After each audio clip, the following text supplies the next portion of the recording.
Tonight on Denver7 News at 10, described as clear-headed while admitting to murder. We're getting new details on the fatal shooting inside a Lafayette care center. Plus another life lost in an avalanche. The snowpack's weaker than normal this year, and places that they might have traveled in past years might not be safe. As another storm heads for the mountains, what skiers need to know this weekend. And families fighting for justice after ski trips that end in tragedy. It's unfathomable to believe that, this is something that happens in today's world. Denver7 investigates a court ruling that could make skiers and snowboarders think twice before hitting the slopes. Tonight, this 95-year-old man is facing murder charges after shooting a man in Lafayette at a care facility, and police say he openly admitted to killing the father of two. It all started yesterday morning at the Legacy at Lafayette. Police say 95-year-old Oki Payne shot a staff member, Ricardo Medina's Rojas, once in the head. Responding officers say Payne gave them detailed information about all of it. Welcome to Denver7 News at 10. I'm Ann Trujillo. And I'm Shannon Ogden. Glad you're with us tonight. And tonight we are finding out more about what might have prompted that attack. And as Denver7's Sloan Dickey reports, this is not the first time staff had to deal with guns at that care facility. Staff and residents at Legacy Assisted Living in Lafayette are remembering 39-year-old maintenance worker Ricardo Medina Rojas, who was reportedly murdered Wednesday by a 95-year-old resident. Staff say Medina Rojas was a dedicated, hardworking, and caring employee who leaves behind a wife and two daughters. Newly released details are giving insight into why he was killed. According to court documents, 95-year-old Oki Payne was convinced people were listening and watching him in his apartment. Court records also show Payne believes staff were stealing money from his room over the past 2 years.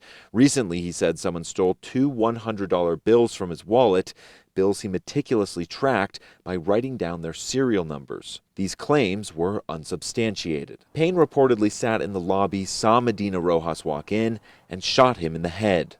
Later telling police he blew Ricardo away, saying it was too bad he had to waste him, but that the stealing would stop. Police say Payne was clear-headed and lucid while admitting to the murder. We've also learned that guns are not permitted in the facility behind me, and staff have actually previously had to confiscate firearms from Payne before. He is currently being held on charges, including first-degree murder. In Lafayette, Sloan Dickey, Denver7. Boy, what a tragedy. Thank you, Sloan. Tonight, another backcountry skier is dead after an avalanche south of Vail. Emergency crews responded to the slide in the East Vail Chutes area around noon today. Other skiers found the trapped person, but attempts to resuscitate were not successful. And this comes just days after an avalanche in San Juan County killed 3 men from Eagle. Colorado avalanche experts say right now a shallow, weak snowpack is ramping up the risk of avalanches. Places that they might have traveled in past years might not be safe this year anymore.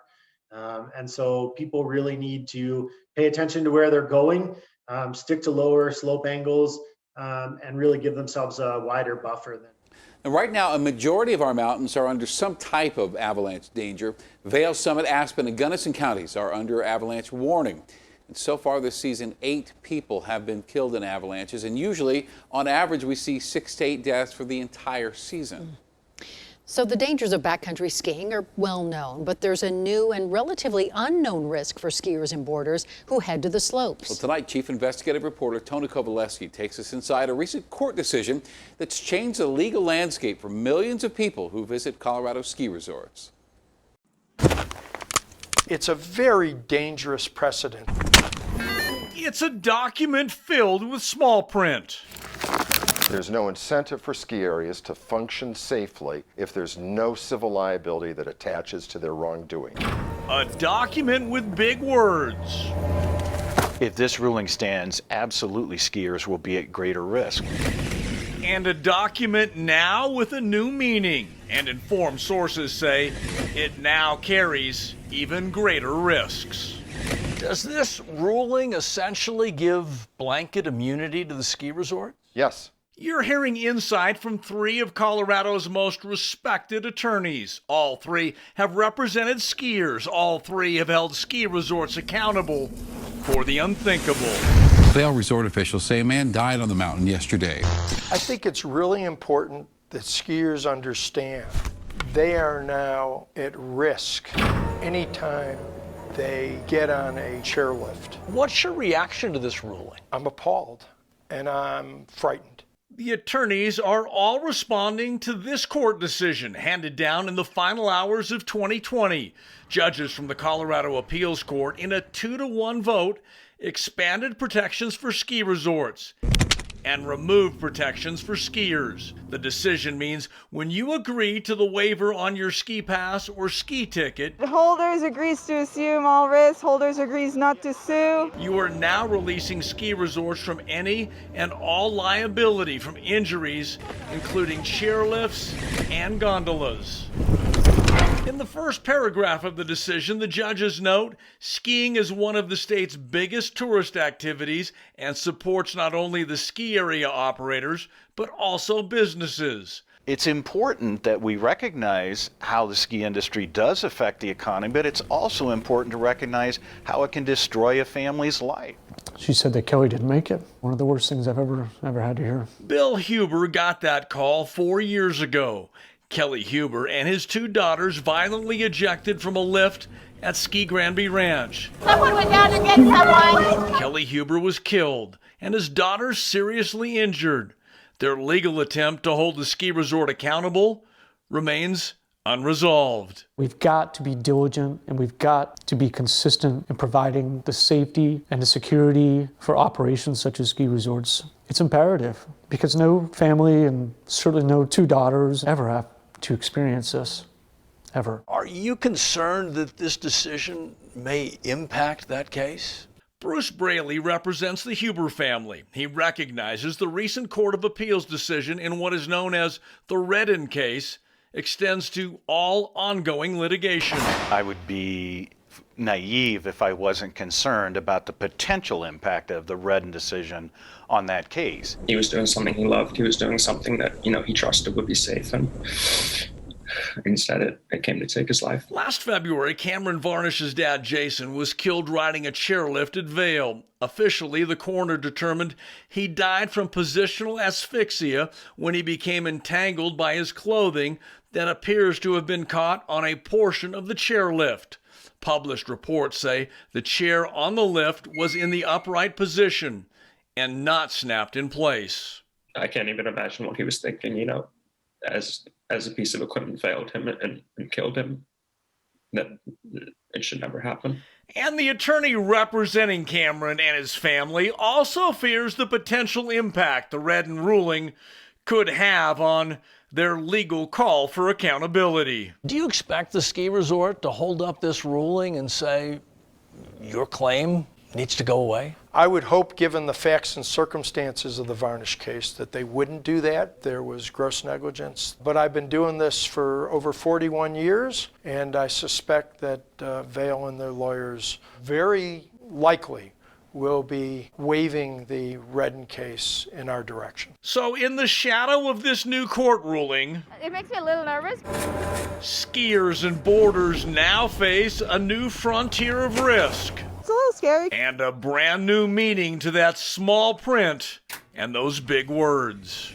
I never noticed that before. Holder agrees to assume all risks and holder agrees not to sue.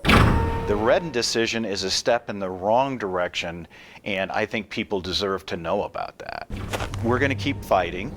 This isn't over. By saying the fight isn't over, the Huber and Varnish families are asking the Supreme Court to review and overturn that lower court decision.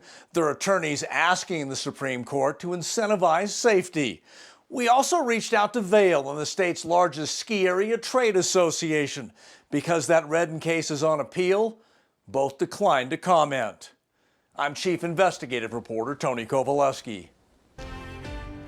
Tonight, the U.S. is one step closer to having a third version of the coronavirus vaccine. Federal regulators plan to meet on February 26th to consider Johnson & Johnson's single-dose vaccine. Now, early results show it's safe and about 66% effective at preventing moderate and severe COVID infections. A major plus for this vaccine is that you only need one shot compared to the 2-dose Pfizer and Moderna vaccines being offered right now. If approved, it could quickly boost U.S. vaccine supply. Well, come Monday, Colorado begins phase 1B.2 of its vaccine rollout. So that means grade school teachers, child care workers, and those 65 and older will be offered the shot. raising questions, though, about whether professors at universities and colleges should be allowed to move up in line for the vaccine. In an email, CU's Vice President of Communications said, CU is certainly advocating that our faculty and staff who personally deal with students be considered in vaccine Category 1B. When asked about the decision Tuesday, Governor Polis said the focus right now is on helping younger students and their parents. And tonight, a really encouraging sign in Colorado's battle against coronavirus. The number of hospitalizations in our state is so low, health providers are putting on pause the system they use to transfer patients away from overwhelmed hospitals. Across Colorado tonight, just under 600 beds are in use because of the virus. That is the lowest it's been in nearly 3 months. The Colorado Hospital Association says it can quickly restart the program if things should take a turn for the worse. Well, tonight, hundreds of Denver businesses are preparing for inspections and eager to have restrictions eased on indoor dining. The state approved Denver for its 5-star program, so businesses now, like restaurants and gyms, can boost capacity if they put new health and safety measures in place.